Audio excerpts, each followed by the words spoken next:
விழுப்புரம் நகராட்சி நகர்மன்ற கூட்டத்தை திமுக நகர்மன்ற உறுப்பினர்களே புறக்கணித்தது பரபரப்பை ஏற்படுத்தியது.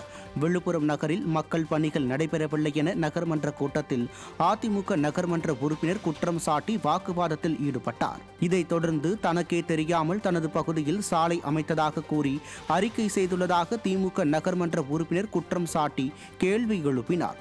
இதையடுத்து பேசிய மற்றொரு அதிமுக நகர்மன்ற உறுப்பினர் அதிமுக காலத்தில் வளர்ச்சி திட்ட பணிகள் மேற்கொள்ளப்பட்டதாக, ஆனால் திமுக ஆட்சியில் எந்த வளர்ச்சி திட்ட பணிகளும் மேற்கொள்ளவில்லை எனவும் குற்றம் சாட்டினார். விழுப்புரம் நகர்மன்ற கூட்டத்தில் ஆளும் கட்சி உறுப்பினர்களே அடுக்கடுக்கான குற்றச்சாட்டுகளை வைத்தது ஸ்டாலின் தலைமையிலான ஆட்சி மீது அவரது கட்சியினரே நம்பிக்கை இல்லாமல் இருப்பதை வெட்ட வெளிச்சமாக்கியுள்ளது. சென்னை தலைமைச் செயலக வளாகத்தில் உள்ள பிரதான சாலையில் கழிவுநீர் பெருக்கெடுத்து ஓடியதால் கடும் துர்நாற்றம் வீசியது. தமிழக அரசின் தலைமைச் செயலகத்தில் கழிவுநீர் கால்வாயில் இருந்து கழிவுநீர் சாலையில் வெளியேறி தேங்கி நின்றது.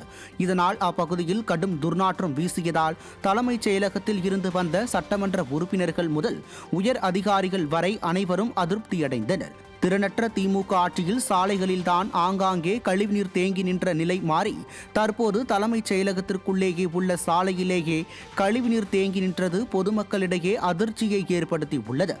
திறனற்ற திமுக அரசு கழிவுநீர் கால்வாய்களை முறையாக பராமரிக்காததால் கழிவுநீர் வெளியேறுவதாக பொதுமக்கள் குற்றம் சாட்டியுள்ளனர்.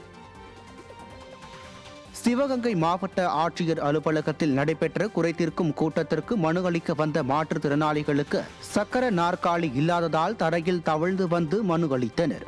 மாவட்ட ஆட்சியர் அலுவலகத்தில் மக்கள் குறைதீர்க்கும் கூட்டம் நடைபெற்றது.